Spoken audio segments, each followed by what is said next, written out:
Hello, everybody. Hello, hello. Can you guys hear me well?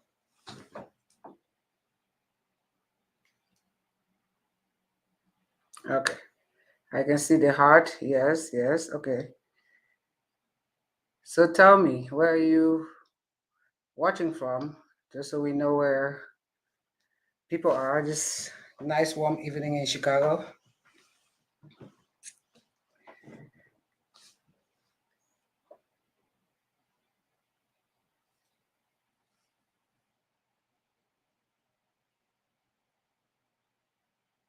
Is everybody in Chicago? Or the suburbs of Chicago?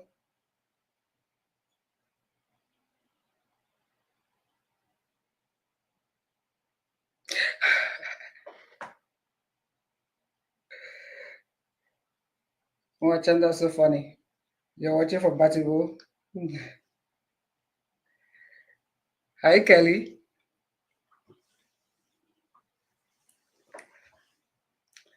Thank you guys for joining. We'll just give a few more minutes and we can get started. And people can join us wherever they meet us. I have to respect the time of the people who respected the time we put on the flyer. So let's give a few more minutes. Drew, you can play the music for a few more minutes. Let's see if a few people come in. Hi, Kelly. Kim, hi.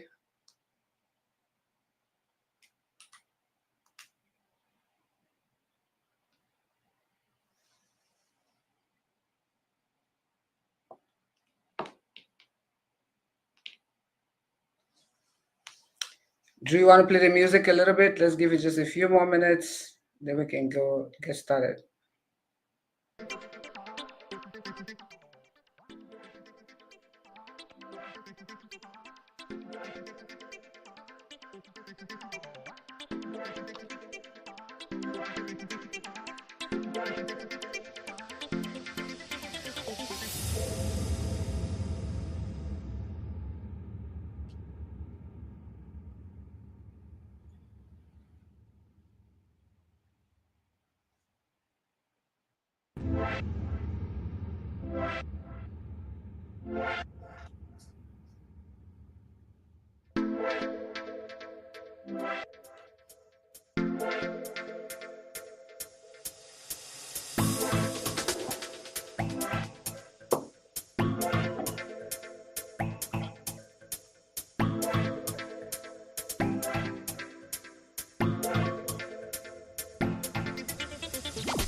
So tell us where you're watching from and when you join.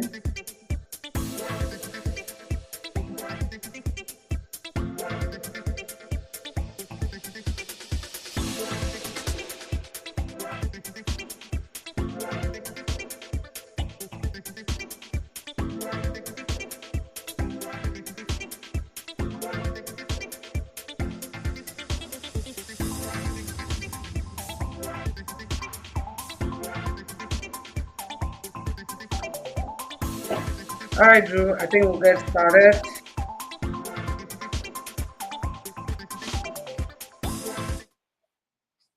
Okay, let's get started.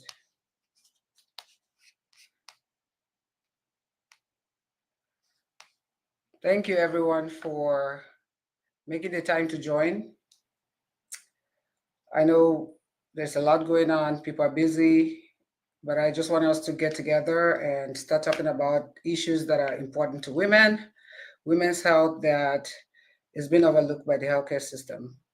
And this conversation today is about taking control of our health. We don't control what happens to us, but we control what we do about it. And so this is just an informational session for people to learn about the bodies and what happens in low hormonal states. So let's get into it. Are you guys ready? Because I am.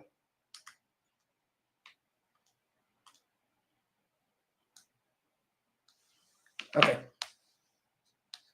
You guys can see my slides okay?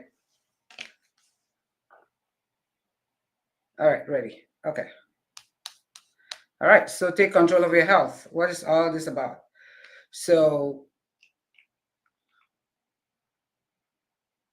We're going to go through a few rules just so we know what we're doing. The conversation today is just intended to, it's not intended to diagnose you of anything, to provide treatment for anybody, or to cure you, or to prevent any disease. This information is just to create awareness.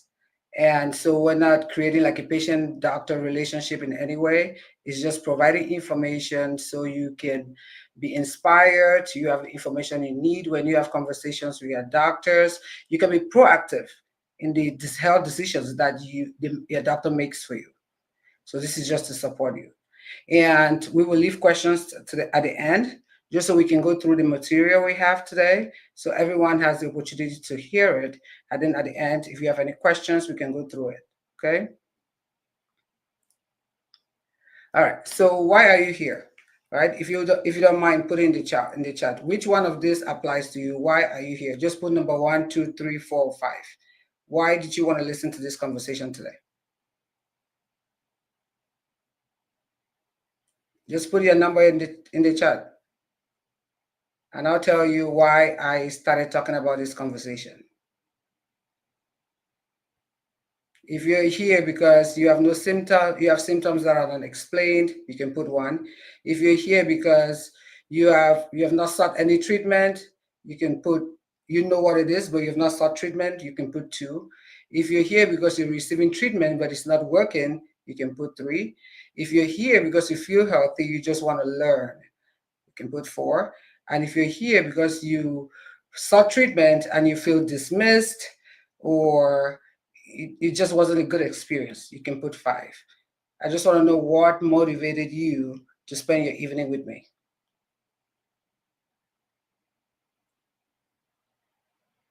I see 2 4s.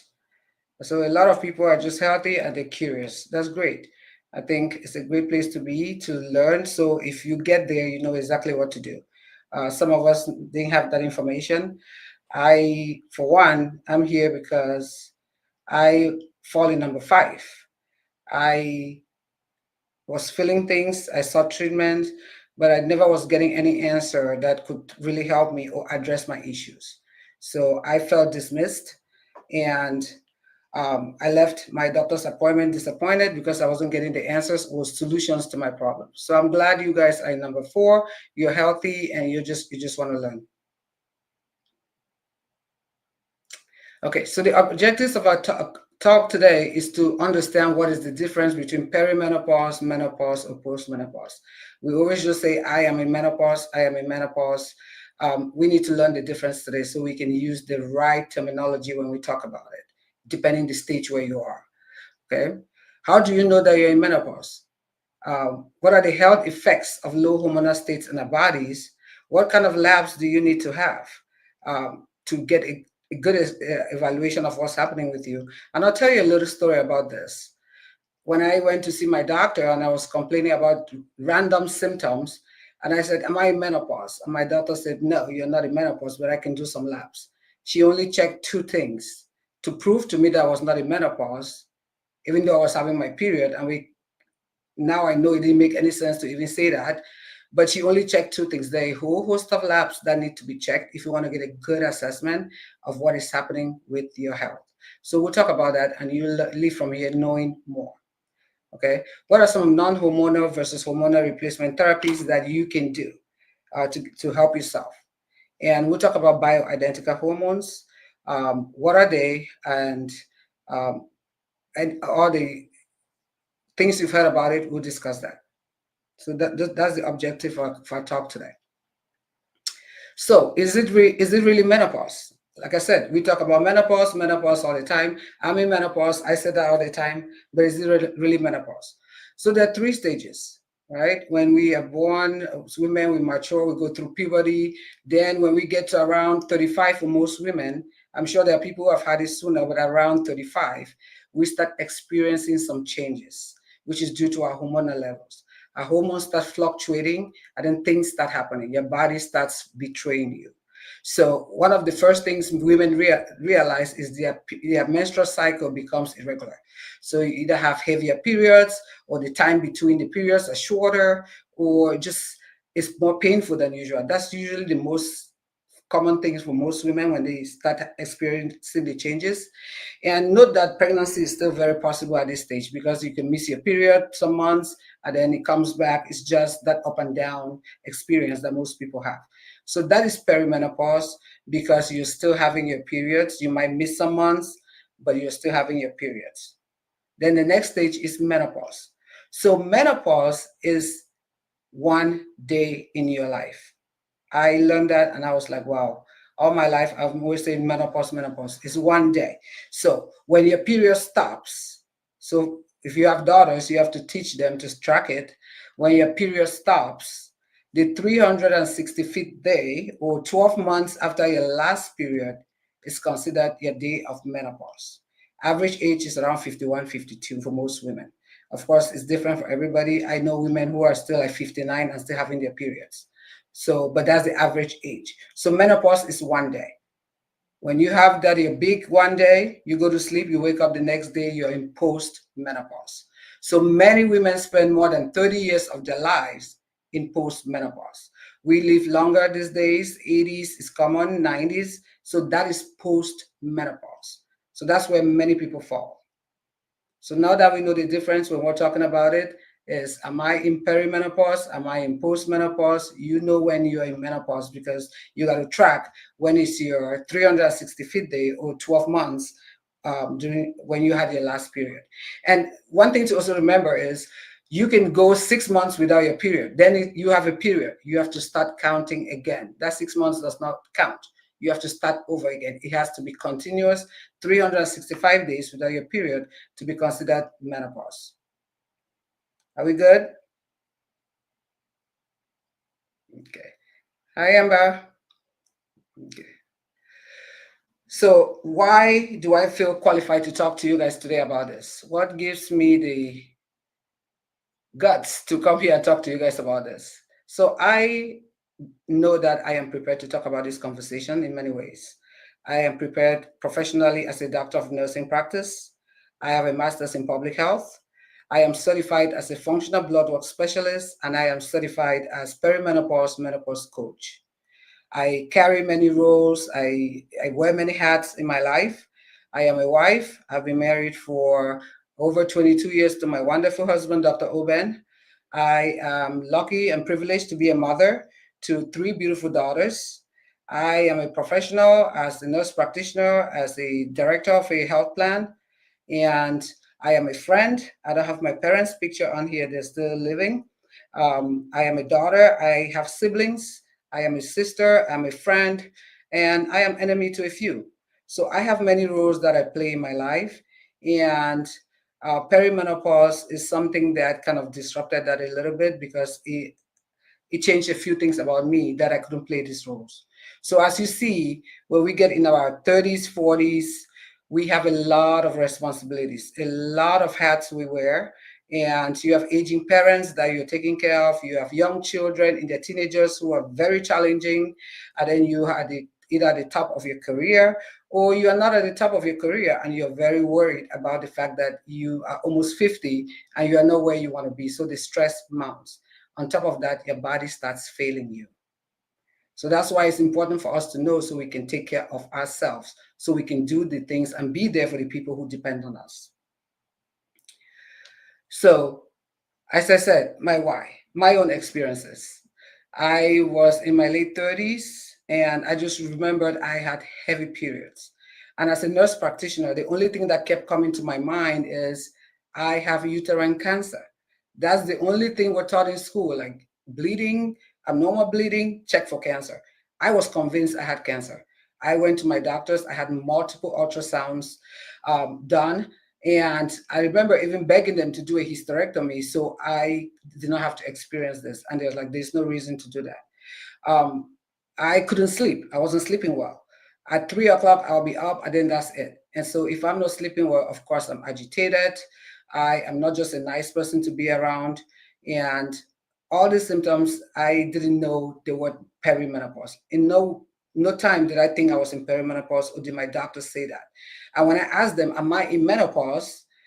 They did the lab for me and they checked my LH and my FSH. They're like, no, you're not in menopause. And that was the end of the conversation.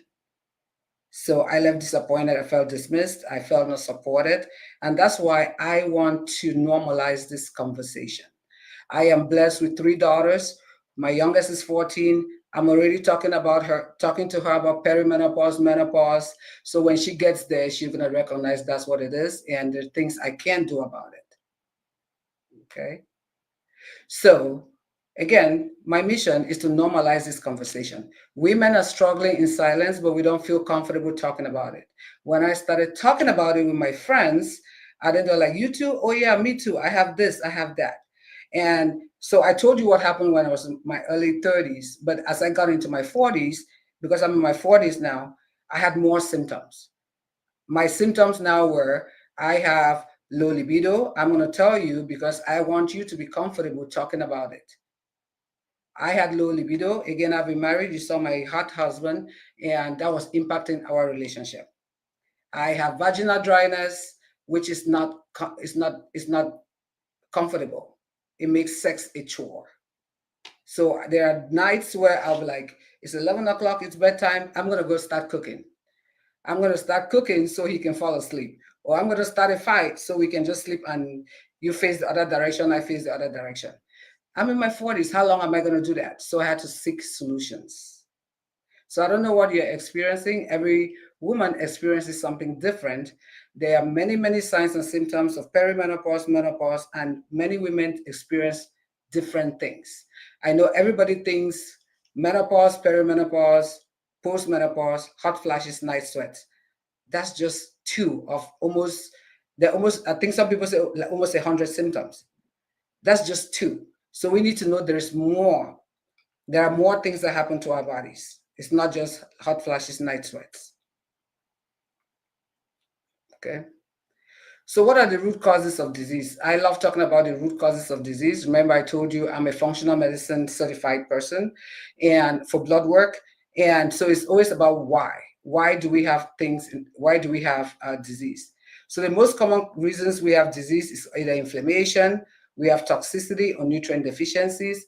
And I'll tell you for the toxicity and nutrient deficiencies, there is a test for a hair tissue mineral test, that mineral analysis that tells you about what nutrients do you have enough of or not enough of, what toxicities are in your body, so you can take care of that and improve your chances of being healthy and having a long life. Okay. And then there's the hormonal imbalance, which is what we're going to talk about today. And of course, your gut. They tell you that trust your gut. I mean, just that saying that trust your gut. I mean, all diseases start from the gut. That's a common saying. So we have to know these things and find the sources of our inflammation. What toxicities do we have in our bodies? We're bombarded every day with toxins in the air we breathe, the food, the things they put in our foods, everything, the chemicals we use for our makeup, our everything, our perfumes, all these things are toxins to our bodies. So we need to know about that. So let's get into hormones. That's why you're here. You want to hear about hormones. Okay. So there are multiple hormones in our bodies, but we're going to talk about 3 main hormones. Other hormones we're not going to talk about today, like cortisol, insulin, thyroid hormones. We're not going to talk about those today. We're going to concentrate on these 3 main hormones. So that's your estrogen, your progesterone, and your testosterone. So how do you know if you're low in estrogen?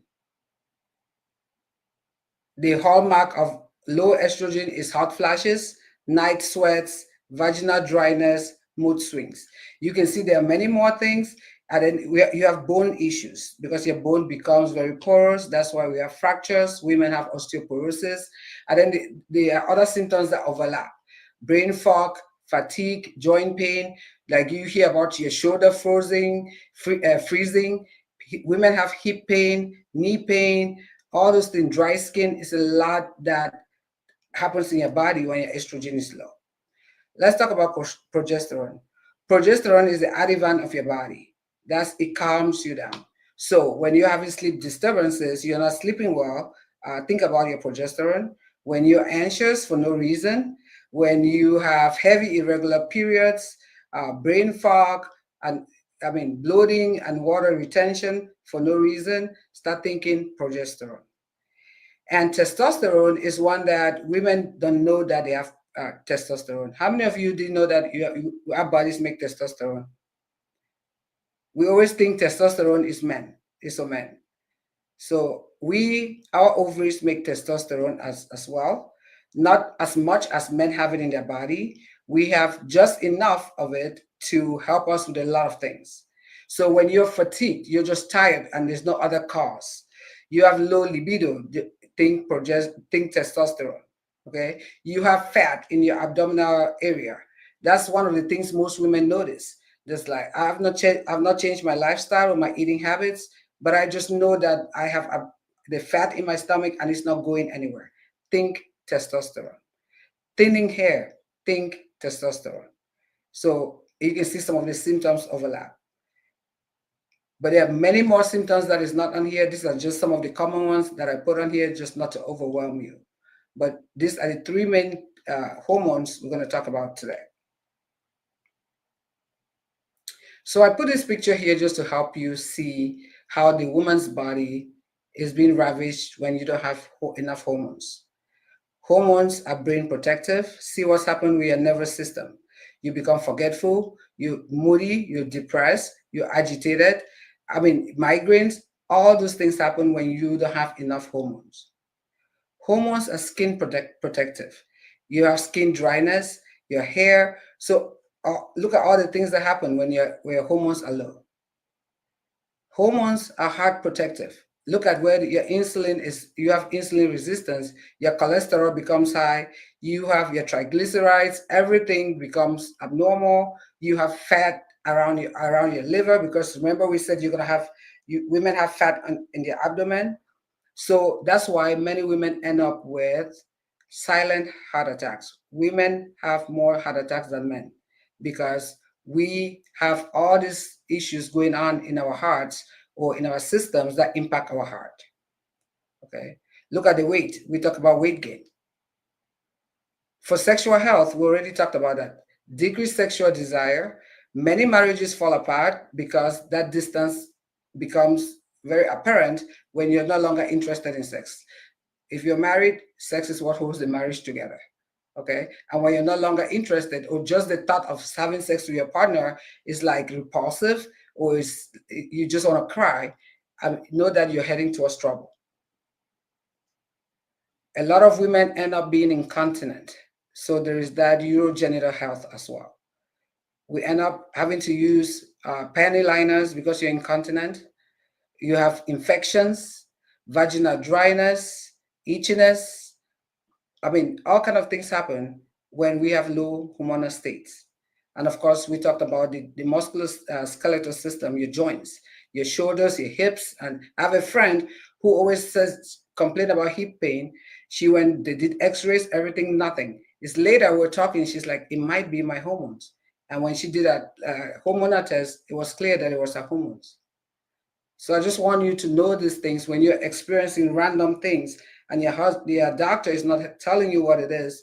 You could try to start putting the puzzle together by yourself, because the Western medicine is not set up to really help women with their issues, because insurance pays for hormones for men, but not for women. Why?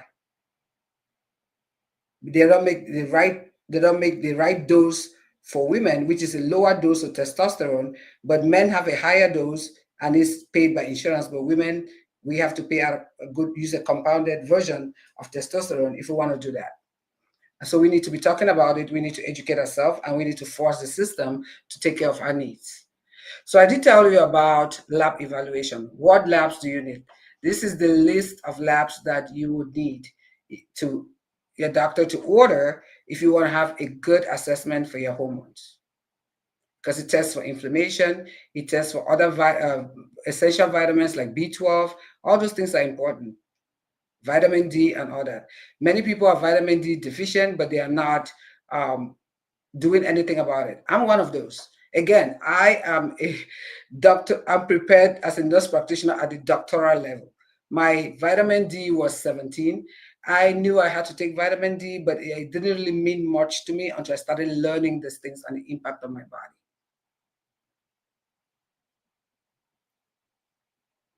So what are some non-hormonal treatments you can do?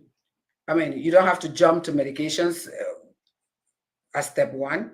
Natural interventions are wonderful for your body. Again, remember I told you women are under a lot of stress, okay? Just taking some deep breaths. There are apps that you can download that you can do deep breaths and just help you calm your nervous system, because you got to be calm for your body to be at peace. Just drinking water, it's important. Again, remember, we're having all this dryness, we're having knee issues, bowel issues, all kind of issues. Drinking enough water is essential for vitality. When it comes to your food, you want to concentrate on protein. Protein is essential. Fiber, it helps your gut. So those are the foods you want to eat more, and eat less of the carbs, the sugars. Sugars are not your friend. Sunshine, just the exposure to natural sunshine. I know we live in Illinois, half of the year we don't have sunshine, but now that we have sunshine, if it's just early in the morning, you just sit there and you expose yourself to some natural sunlight, it's going to help your body. Sleep. In America, all of us struggle with sleep. So much to do, we're running around, we don't sleep enough. This is when your body rests, rejuvenates, repairs, so you need enough sleep. So sleep hygiene is essential. Putting away the phones, turning off the TVs, and just having a routine is going to be helpful. I know those of us that are African, it's difficult for us to do this because we have so much going on. We are up late at night and all that. Exercise, the recommended exercise is for strength training and or resistance exercises, because it's going to help your muscle and it's going to help your bones. We talked about managing stress. You have to manage your stress. There is a lot of competing needs for your time, for your energy, for your resources. You have to protect yourself, manage your stress. What you can do, do. What you cannot do, leave it to God. So self-care become important. What do you want to do for you? It's time to start putting ourselves first. Women are trained to feel important when we do things for everybody else except for ourselves. I think that's a disfavor. Start doing self-care. If it means just sleeping, blocking out time for yourself, go get your nails done, go get massage done, go do something. Go sit outside, whatever. But carve that time for you. I can promise you that the people you're worried about, they'll find a way to live. If you fall down today and die, they will find a way to survive. So, what are some essential supplements to consider? For me, I think every woman should consider. You might not need it. When you do your hair tissue mineral test, you know whether you need it or not. But if you're just going to buy supplements blindly, these are the supplements to consider. Magnesium, and there are different types of magnesium. Again, it depends what your symptoms are. If you are having memory issue, maybe magnesium threonate is what you need. If you're having just general health, maybe you need magnesium glycinate. So calcium, there are different formulations of calcium as well. So it depends. If you have gut issues, there's a calcium that is good for that. If you don't, there's another one. So it depends on what you're also experiencing. Vitamin D, we're all on vitamin D, but we need vitamin D that has K2. If you've never heard about K2, it's also called MK7. So that's the vitamin you should be getting. What vitamin D does is it helps the body absorb calcium. The issue is it can absorb the calcium and store it in tissues like your brain, your heart, your joints. K2 pushes the calcium into bones where we want it. So that's why it's important to get vitamin D with K2 so we can ensure that the calcium goes to the bones where it's supposed to be. If you remember in the slide with the lady, I told you their lipids just go crazy. Omega-3 comes in because of that. You want to have omega-3 to protect to fatty acids to protect your heart. And again, ashwagandha is a calming supplement, So if you're stressed and all that, ashwagandha is what you need. So these are the top 5 recommendations. Again, if you want something that tells you what your body needs, because everybody needs something else. Our lifestyles are different. You can do a test to see what exactly you need.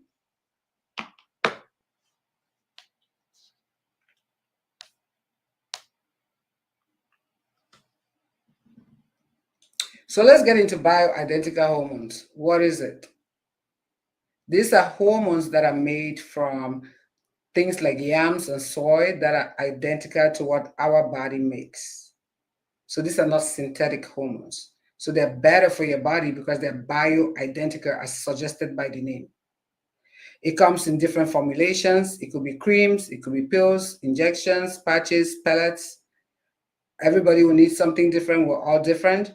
There are some people that will do well with the creams, the pills, the injection, the patches, and the pellets, or the pellets. For me, I am not I think it's something about nurses. We're not compliant with medications. So the only thing that I knew would work for me is the pellets. Because I had pills, it's sitting there, I look at it every day and I walk away. I in my mind, just looking at it, I've taken it. I'm not compliant with taking pills. So it depends on who you are, if you're consistently taking your pills every day, maybe that's what you need. The patches are good for 1 week. You can put it on your arm and it's good for 1 week. And the pellets, we'll talk more about those coming up in the next coming slides. So pellets, what is the history of pellets and what are pellets?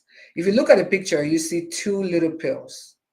The bigger one is testosterone, the smaller one is estrogen. That's how small it is. The pellets they started using it in 1938. So it's been around for a long time.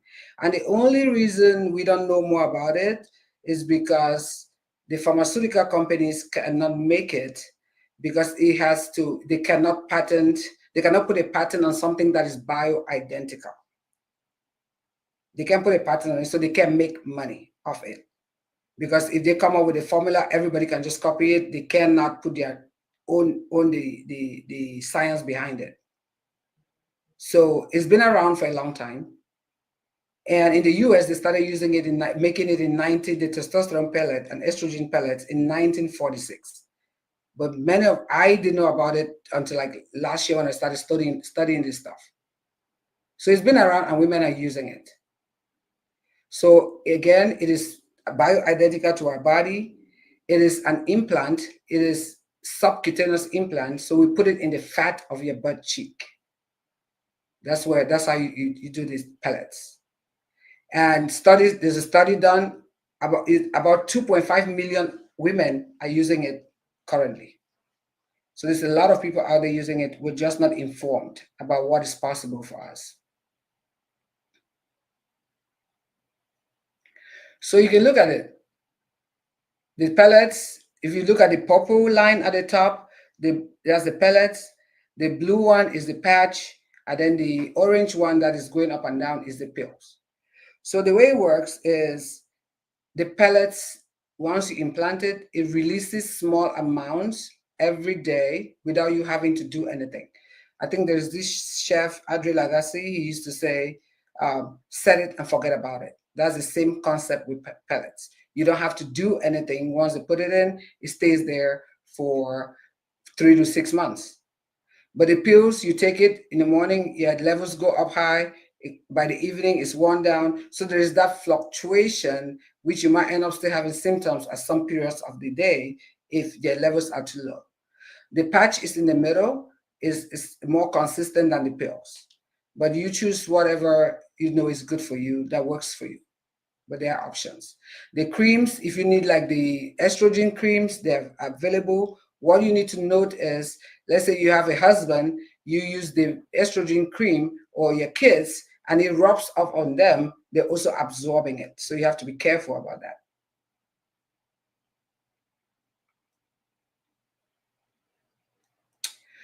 So the pellets, they help restore your body, they rejuvenate your body, and they just reignite your life. Before pellets, most people are exhausted all the time. They have no energy. After pellets, they feel rested. Okay, they're more focused. People are snapping at their partners and family. That was me. I was ready to fight my husband at every turn. But I think I'm a whole lot better now. I'm emotionally balanced, but you gotta ask them. That's what I think. You have no, if you're tired, you're fatigued, you have no drive. You're not motivated.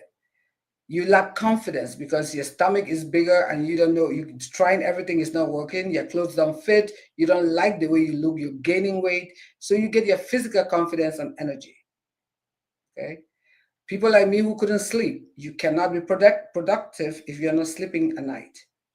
Now you're having restful nights and you feel rejuvenated. Again, people lack interest in intimacy.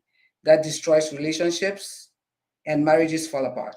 And if you think about it, many divorces occur between the ages for women, for like in their 40s to 50s. Why is that?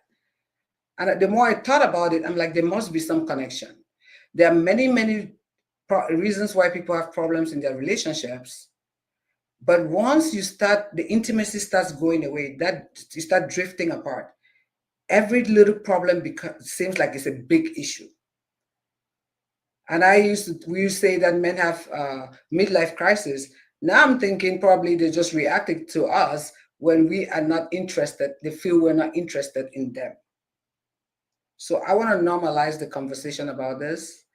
We need to take care of ourselves as women. It's not about the marriage or the man. It's about, I showed you all the things that hormones do for your body. So take care of your health, but you also save your relationship as a side effect. And do you see any downside in this?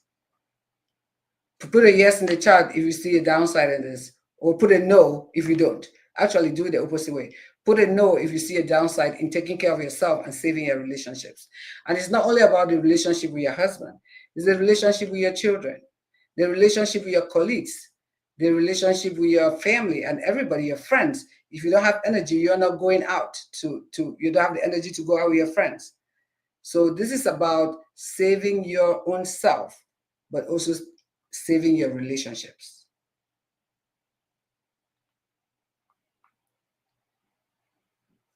So I asked you, how good would you feel if you have any of these symptoms, or you know anybody who is experiencing this? How good would you feel if you had energy? You can do whatever you want to do. You can get up and go. You're motivated. If you are mentally there, you're not agitated at everybody. You're not snapping at your children, your husband, your colleagues, everybody around you. You're not moody. You don't feel depressed. And this is why when most women go to see the doctor, they prescribe anti-depression medications to women when they're complaining about signs and symptoms of hormone imbalance. They tell them to just take an antidepressant. Antidepressants cause you to have weight gain. You're already struggling with that. It's been known to reduce your sexual desire. You're already struggling with that. And that's what they prescribe to you because they're too scared to give you something else. And when I was going through my own symptoms, I remember having to call my friend to say, when I knew it was perimenopause, did I miss a class where we ever taught about perimenopause, menopause? No. Doctors are not also taught in school. So you are left to your own device to educate yourself and drive the conversation.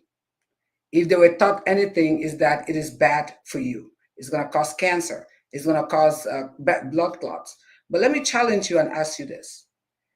You probably know somebody who has Mirena. That's the IUD. Doctors prescribe Mirena comfortably to women for contraceptive reasons. They prescribe contraceptive pills to our daughters in their teenage 20s. What is in it? Those are synthetic hormones, which is even worse than bioidentical hormones. So why are they comfortable prescribing that for different symptoms? But when it comes to managing menopause, perimenopause symptoms, now the first thing they're going to tell you is that it's going to cause cancer. I just want you to think about that. Socially, you're going to be a nicer person to be around. If you feel good, you look good, you're gonna be nice to people. You're socially, you have the energy to go out with your friends. And of course, we talked about relationships. That's my biggest one I love talking about. Save your relationships. I hear dating out there is very hard for people who are still dating. I hear it's very tough to be out there dating. So save your relationships. I think we take it for granted. It's not anything we did wrong.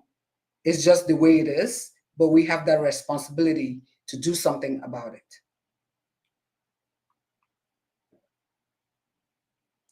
So what are the 3 steps you can take to control your situation right now? You can go get tested. Go to your doctor and get tested. Ask for the right labs to get tested. I showed you the list of the right labs. You can get a personalized plan based on which route you want to go. If you want to do the pills, the patch, the pellets, or whatever, you can get a plan and get regular follow-ups, because when you are taking hormones, you have to get tested, your hormone levels, to make sure it's not too high, and that could give you some problems too if it's too high. So your path to feeling good again starts here. You decide what you want to do. At Optimal Health Solutions, we do all this, but you can go to your doctor if that's who you feel comfortable doing it, but do something about it.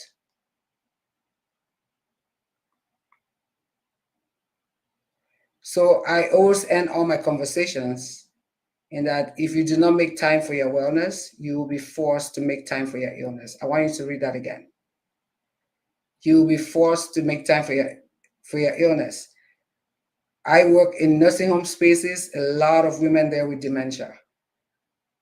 I was forgetful at one time. My daughter even told me, Mom, when you ask us to do stuff, we just have to wait 5 minutes because we know you're going to forget. We have a lot of women with fractures. And when you have a fracture, especially your hip, your life expectancy drops significantly. These are things you can do something about. So let me read it again. If you do not make time for your health, you will be forced to make time for your illness, which is way more expensive. So I will stop here and let you ask questions, but I'm going to answer one of the questions I know you're going to ask me, which is this safe? Bioidentical hormones are very safe. I know there was a study in 2002, the Women Health Initiative, where it came out and they said it was not safe. That has been debunked so many times, but because doctors were not trained in it, they're not comfortable talking about it. It is safer than the Mirena they give you. It is safer than the birth control medications that they give our daughters, because those are synthetic hormones. This is bioidentical hormones, which is similar to what your body makes. If you get the right dose, it is safe. Every medication has a side effect. Every medication. And of course, it also has side effects. So when you're studying it, you look at the side effects and decide what is good, what you want to do. And another misconception is that, oh, I no longer have hot flashes, so I've been there, done that. We went through the list. Hot flashes, night sweats is just 2 of the many, many things that could be happening in your body. That's the ones that makes you uncomfortable. Just because you don't have hot flashes, night sweats anymore, doesn't mean that you are not at risk for heart attack. You are not at risk for a fracture. So I will stop here and let you ask questions if you have any questions.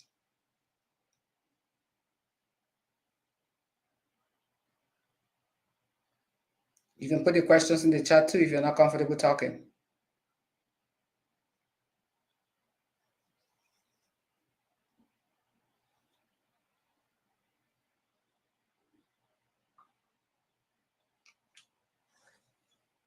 Did I do a good job explaining it, or you guys didn't pay attention?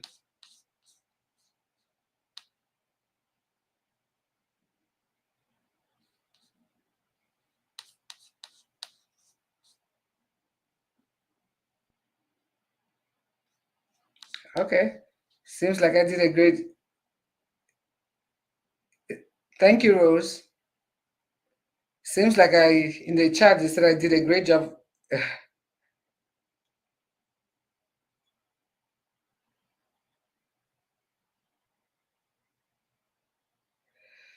So I know, actually, I was talking to a young lady. I don't know if she's on here now. A young lady, Vicky. I don't know if Vicky's here. Is Vicky here?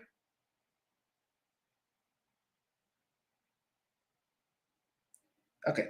Vicky has been on pellets for like 20 plus years. It all depends on you. It doesn't cause cancer. That has been debunked. There was a question that went up. She says something about it causes cancer. It doesn't cause cancer. If you are at risk for cancer or you have cancer, it could make it worse because it's estrogen. If it's estrogen sensitive, it could get worse. But it doesn't cause cancer. That is a myth that has been debunked.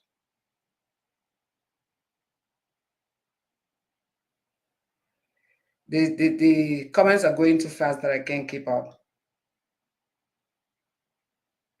Drew, can you scroll down to the comments? There was something about somebody says I'm going through that right now.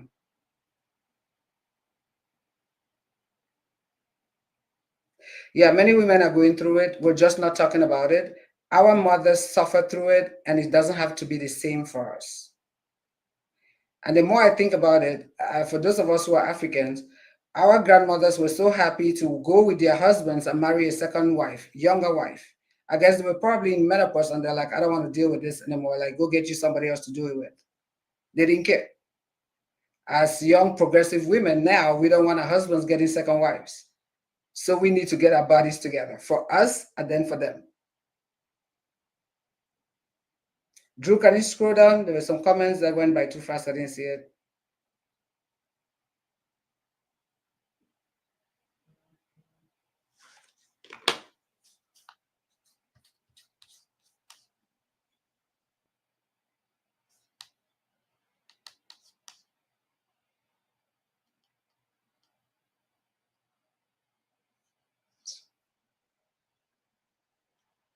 All right, I guess I don't see. They went by too fast. I didn't see it. So, Rose says we need to help ourselves and do the right thing. Can you share the PowerPoint, please? No, this is my PowerPoint. If you want more information, you can contact me, and I can talk to you about it. But this is my PowerPoint that I use. I just don't want it out there like that. Christina says, I have a question. Is there any certain medical condition that may disqualify? Yes, if you have a history of cancer, you have severe liver disease, there are more, those cancer for sure, severe liver disease is another one. But there are more. I just don't have the list here. Are the pellets customized to an individual or medication is on the medication is realizing? I guess I'm trying to, I'll interpret your question as, are they customized? Yes, they are. So when you put your symptoms plus your lab results, we put it in a pellet doser, and then it tells us how much you need based on that. So yes, it's customized and it comes in many different strengths. That's why the pharmaceutical company doesn't want to waste time doing it. They cannot patent it. It's different strengths. So it's going to cost them money and they cannot have ownership of it. So it's all about the money. How much are the pellets? You need to call our office because we need to talk to you about what is going on before we tell you a price. As human beings, you hear money, you're like, forget it, without having the whole information you need and to understand what is happening to you. But it's not that expensive and it is worth you taking care of yourself. As women, we buy bags for $10,000, $5,000. Taking care of ourselves should be priority. So it's not that expensive, it's affordable. But I can't just throw a price out there without talking to you about exactly what's going on and understanding your situation. Can you please repeat the test we need? Sure.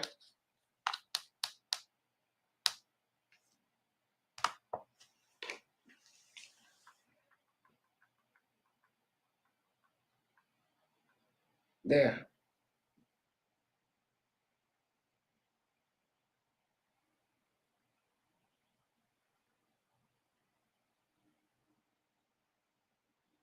Okay, Phyllis, I understand. I used to use the pellets. I'll call you. Yes, you can call us. I think Drew there's a link. Drew, you put the link in the chat. There's a link if you want to have an appointment. a consultation to talk about your particular situation, you can book an appointment. And I really don't want people just booking appointments and never show up. So there's a consultation fee, minimal fee, just to make sure that you take it seriously. As human beings, we don't care for anything that is free. We don't take anything that is free seriously. So only people who are serious I want to talk to. So you show your seriousness by that.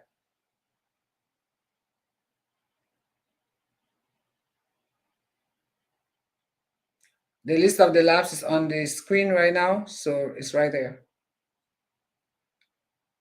No, we don't do insurance. Insurance doesn't pay for hormones, the pellets for women. It doesn't pay. It does pay for men, like I told you, but it doesn't pay for women.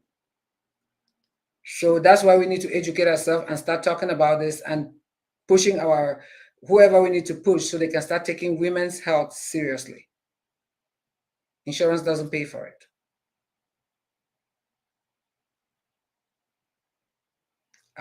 The office number is on there, 815-534-5300.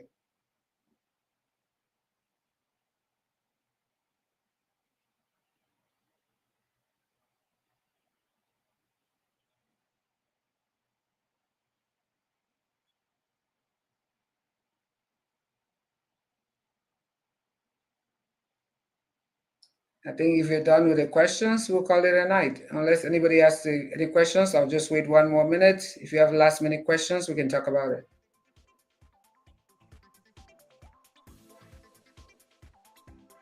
Yeah, insurance pays for men, they don't pay for women.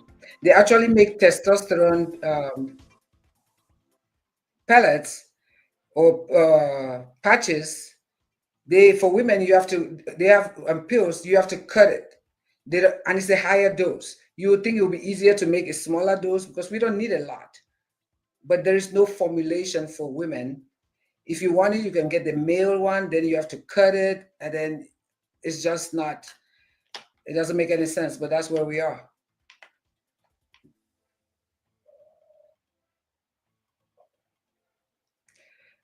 Kenzie, you're gonna have to call our office.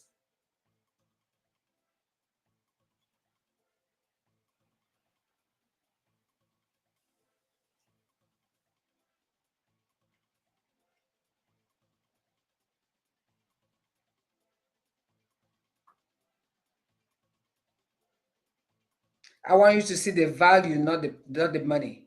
Because when you start telling people money, they see the money, they don't see the value. It's very affordable. Very, very affordable. Oh, Vicky's here. Okay, remember I said there's a young lady that called me to talk about pellets. Vicky, if you don't mind, I can say a little bit about what we discussed, and I'll let you say something. Vicky I think she's living in Texas, moved to Illinois, couldn't looking for somebody that does pellets, and she has to keep flying to Texas to go get pellets done. I happen to go get my blood work done because I am on pellets. I have pellets in me. I have to get my blood work done. And I was talking to the technician about, she saw the labs I was getting. She's like, why are you getting this? I'm like, I'm getting my body right. And she started telling me about her experiences and how she's struggling and all that.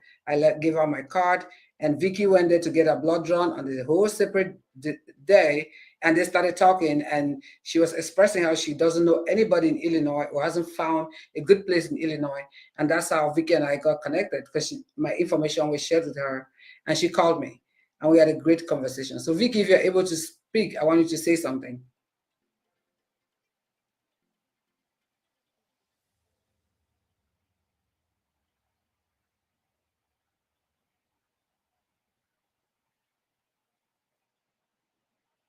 Maybe there's no volume.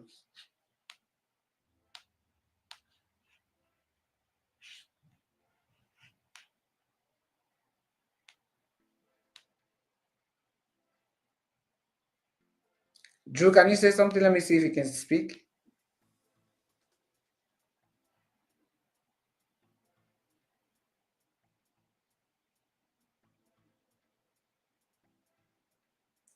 Thank you so much, Christina. My goal is to just keep talking about this and let women know we don't have to suffer.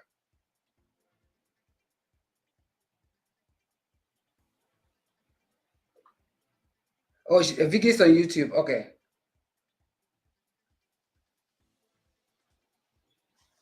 So I can call her and put on speaker if that will work.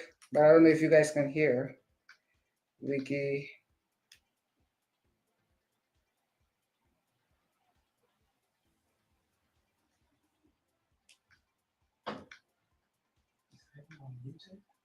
I think everybody's muted.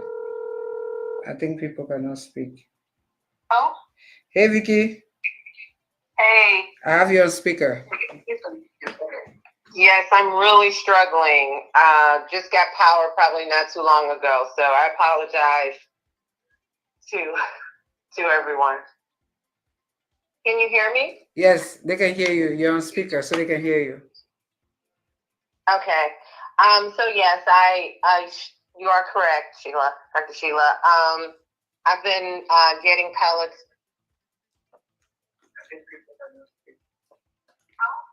Very good. Speaker. Yes, I'm really struggling. Just got power probably not too long ago, so I apologize to everyone. Can you hear me? Yes, they can hear you. You're on speaker, so they can hear you. I think there's some issue. Vicky, let me call you back. Yeah, if this doesn't work, we'll let it be. Let's see. Let's try. Okay, try now. Just talk now. Okay. How's that? Yes, that's better.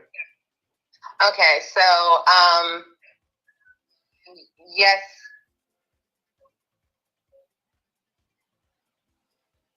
I think it's I'm getting feedback.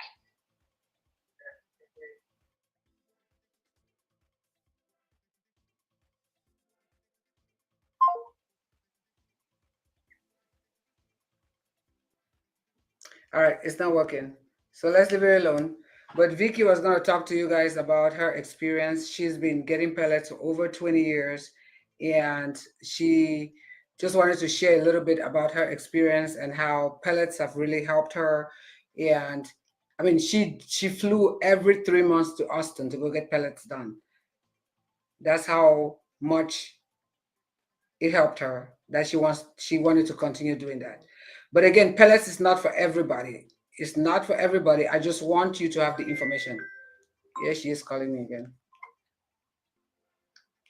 Pellets is not for everybody. You can try pills, patches, creams, whatever. Your call has been forwarded to voicemail. So we'll just leave it at that. Unless anybody has any information, we can leave it at that for tonight. Or somebody asked, how often do you have to administer the pellets? Okay, great question. I don't know how I missed saying that. It's good for 3 to 6 months.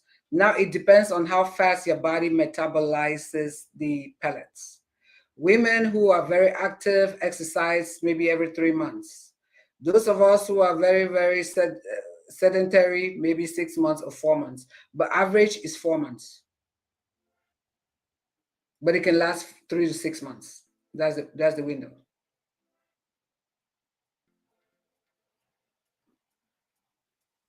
I'm sorry, I don't know how we set it up. There's no volume. When we tried it earlier, there was volume, but next time we'll make sure it works. So thank you, everybody, and have a great night. And we'll have more information like this. Thank you, Kenzie. Good night, everyone.